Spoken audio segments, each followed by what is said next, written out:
मल्लिकार्जुन खड़गे पर अनुराग ठाकुर के आरोप पर राज्यसभा में हंगामा। खड़गे बोले अनुराग ने आरोप लगाकर स्वाभिमान को ठेस पहुंचाई, माफी मांगी। मल्लिकार्जुन खड़गे बोले अनुराग ठाकुर आरोपों को साबित करे, मेरी भावनाओं को आहत किया गया। अनुराग ठाकुर ने कर्नाटक के घोटाले में खड़गे का लिया था नाम। राज्यसभा में खड़गे बोले मेरे पास वक्फ की 1 इंच जमीन नहीं, मेरे ऊपर झूठे और बेबुनियाद आरोप लगाए गए।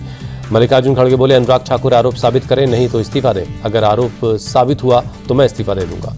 वक्फ संशोधन बिल लोकसभा में रात 2 बजे बहुमत से पास हुआ। बिल के पक्ष में 288 और बिल के खिलाफ 232 वोट पड़े। बिल पर कांग्रेस, शिवसेना, यूबीटी, टीएमसी और ओवैसी समेत विपक्ष के 100 से ज्यादा संशोधन प्रस्ताव गिरे। संशोधन पर देर रात तक हुई वोटिंग। ओवैसी पर उत्तराखंड वक्फ बोर्ड के अध्यक्ष शादाब शम्स का पलटवार। बोले ओवैसी मुसलमानों को बरगला रहे, बिल को फाड़ना संविधान का अपमान।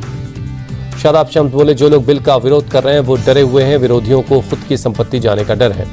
वक्फ संशोधन बिल को लेकर बीजेपी नेता शाहनवाज हुसैन बोले वक्फ बिल के पास होने पर मुसलमानों में खुशी, विपक्ष ने गुमराह करने की कोशिश की। कांग्रेस संसदीय दल की बैठक में वक्फ संशोधन बिल पर सोनिया गांधी बोली ये विधेयक संविधान पर हमला है, ये बीजेपी की सोची समझी रणनीति का हिस्सा, ये लोग समाज को ध्रुवीकृत रखना चाहते हैं। लोकसभा में वक्फ संशोधन बिल पारित होने पर बोले कांग्रेस सांसद प्रमोद तिवारी का रात कोई कालीमा के साथ पास हुआ काला बिल, ये सभी धर्मों के लिए खतरे की घंटी।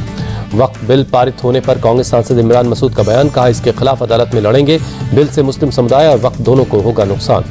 वक्फ बिल पर मौलाना फिरंगी महली का बयान, कहा टीडीपी और जेडीयू बिल के विरोध की उम्मीद थी, उन्होंने विरोध नहीं किया।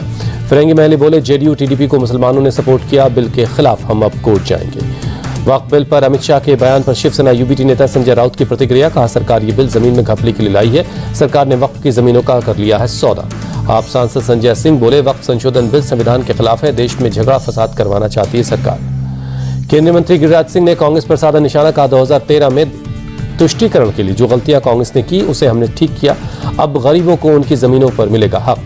केंद्रीय मंत्री चिराग पासवान ने वक्फ बिल को बताया बेहतर, का विपक्ष को भी करना चाहिए सहयोग, ये संशोधन गरीब और मुस्लिम महिलाओं के हक में है। कांग्रेस सांसद शशि थरूर का बयान, बहुत कम बहुमत से बिल को पास करवाने में कामयाब रही सरकार, बहस में सभी पक्षों ने अपने विचार रखे।